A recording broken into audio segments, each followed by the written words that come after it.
You've seen the trailer, you know about Jason and Lucia. But what if I told you GTA 6 almost had a completely different story? One so dark that Rockstar themselves shut it down. Not once, but multiple times. Before the Bonnie and Clyde duo, before the neons, beaches, and the viral clips, there was a version of GTA 6 that felt more like Narcos than Grand Theft Auto. A violent, brutal story about corruption, addiction, and betrayal, with 3 playable characters and a tone so grim, even Rockstar decided it couldn't be sold. This is the wildest GTA 6 story you've never heard. Back in 2014, not long after GTA 5 blew up, Rockstar started working on what they internally called Project Americas, a massive story-driven game set between the US and South America. It was supposed to be the next big thing in the gaming industry, but the direction they took was a lot more serious than what most people expect from a GTA game. It was supposed to be a story centered around 3 main characters: a corrupt Vice City cop, his son, who was deep into addiction, and a cartel member doing drug runs across borders. The cop had lost control of his life and was making deals on the side. The son was trying to get clean, but kept getting dragged back into the mess. And the cartel guy didn't talk much, he just handled business, no matter how brutal it got. From what early reports suggest, this version of GTA 6 felt more like a gritty crime drama than a typical GTA game. It wasn't about pulling absurdly chaotic heist missions or doing yoga with your wife's side piece. The tone was darker, slower, and way more realistic than what we experienced in GTA 5. According to some insiders, some of the Rockstar employees were actually in love with this grounded storyline and direction. However, when the big shots at Take-Two learned about this whole concept, they weren't completely on board. They thought it was too dark, too risky, and too hard to sell. And honestly, Take-Two had a point. We've seen what happened with GTA 4. It was a massive shift from the usual parodic, over-the-top GTA formula, and this sudden shift in tone didn't sit well with the players. On top of that, Rockstar also had to go with more washed-out visuals to capture that same darker tone. The result was GTA 4 getting much less attention than the previous GTA games, and Take-Two wasn't about to risk that again. That was the first time Rockstar started over, but it wouldn't be the last. After scrapping Project Americas, Rockstar went back to the drawing board and started working on a new story for GTA 6 from the ground up.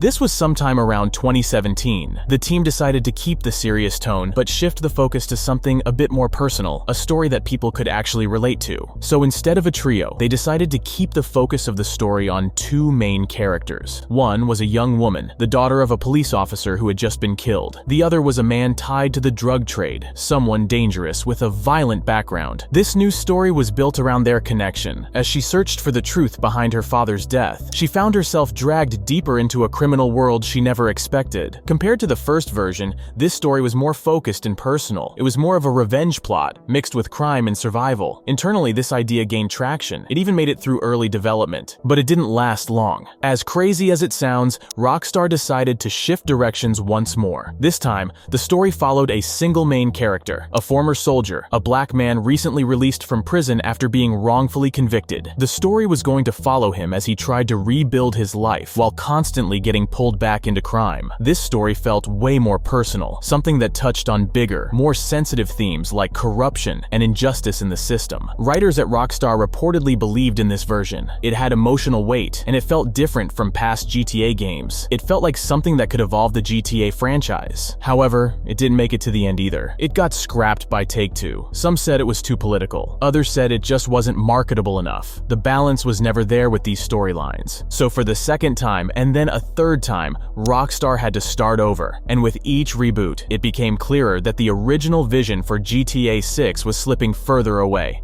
By late 2019, Rockstar had already gone through multiple versions of GTA 6. None of them had made it past the early stages, and things inside the studio weren't exactly moving forward. It was around the same time Dan Houser gave an interview where he said, "It's really unclear what we would even do with GTA 6. He also mentioned that Rockstar was thankful they didn't have to release the game under Trump's presidency, a hint at how tricky the political climate had become for a game like GTA. Not long after this interview, Dan Houser went on an extended sabbatical. At first, it just sounded like a normal break, but the break kept going, and while nothing was said publicly, the timing said enough. After years of pitching stories that never made it off the ground, it felt like Dan was either burned out or just done trying to force a vision that couldn't move forward. Then, in early 2020, It became official. Dan Houser was leaving Rockstar completely. This came as a shock to the gaming community, because Dan wasn't just a writer. He had shaped the stories behind almost every Rockstar game since the beginning. Not just GTA, Red Dead, or Bully, but all of it. For a lot of people inside the Rockstar studio, Dan's absence changed everything. With him gone, the creative direction of GTA 6 was now wide open. The earlier versions of the game had already been scrapped, and now the person who helped shape them wasn't there anymore. And from that point on, GTA 6 would be made without the person who wrote nearly every major Rockstar story for the past 2 decades. But things only got worse. Just weeks after Dan's departure, the world was hit by 2019's pandemic, bringing everything to a halt right when Rockstar was already trying to start over. By early 2020, every major Rockstar studio around the world had to shift to remote work, and for a game as massive as GTA 6, that made an already slow development process even harder to manage. With Dan gone and the pandemic at its peak, the project was suddenly without a clear creative direction. Teams were stuck at home, communication broke down, and syncing progress across departments became painstakingly difficult. For a game this ambitious, with multiple teams working together, coordination wasn't just important, it was everything. There were reports of meetings getting delayed, tools not syncing properly, and teams working on different builds without clear coordination. It wasn't total chaos, but it was messy, especially for a game that was already struggling to find a clear direction. At the same time, Rockstar had just gone through major internal changes following years of criticism over developer crunch. They were trying to fix the company culture, which meant better work-life balance and fewer all-nighters for the employees. It was a good thing, at least in the long run, but in the short term, it slowed things down even more. By the end of 2020, GTA 6 was basically being rebuilt under a new philosophy, with new leads, a new tone, a different pace, and a more friendly work environment. This was the time when Rockstar started its principal production, and it looked nothing like the version Rockstar had planned back in 2014. And just when everything looked like it was finally back on track, then came the leaks.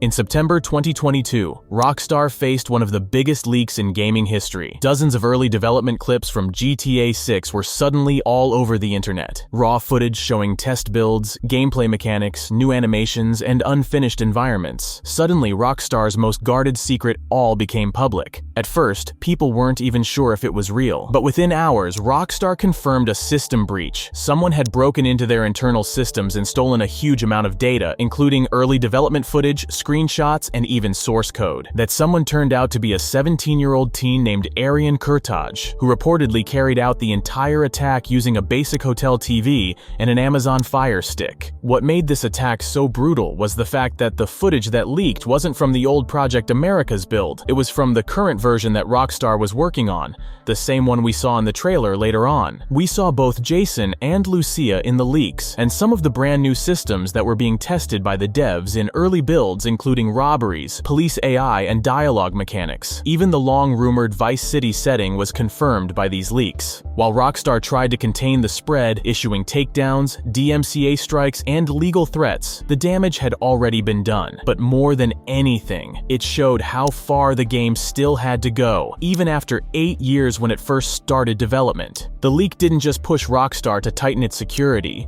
According to reports, they even had to rework parts of the game's development pipeline to prevent anything like this from happening again. The setback was so massive that people worried it might affect the game's development, forcing Rockstar to make some drastic changes to GTA 6's characters, or even some of the gameplay mechanics as well. Luckily, that did not happen. Despite the leaks, and over a decade of delays and failed starts, Rockstar finally locked in the version of GTA 6 we're getting now, the one with Jason and Lucia, set in a modern-day Vice City. Compared to those scrapped versions, this one feels a lot safer. It's still focused on crime, but the tone is clearly different, one that GTA fans could easily get behind. A Bonnie and Clyde-inspired couple who are on the run, trying to survive together in a city that's known for its luxury, nightlife, and crime. It's a simpler setup than what Rockstar was originally going for, but that may actually have been the goal. After scrapping 3 different versions and losing their lead writer, the team needed something more manageable. Something that wouldn't fall apart halfway through development, and this version definitely sounds like a GTA game that fans have come to love over all these decades. It's not like this story is going to be overly simple either,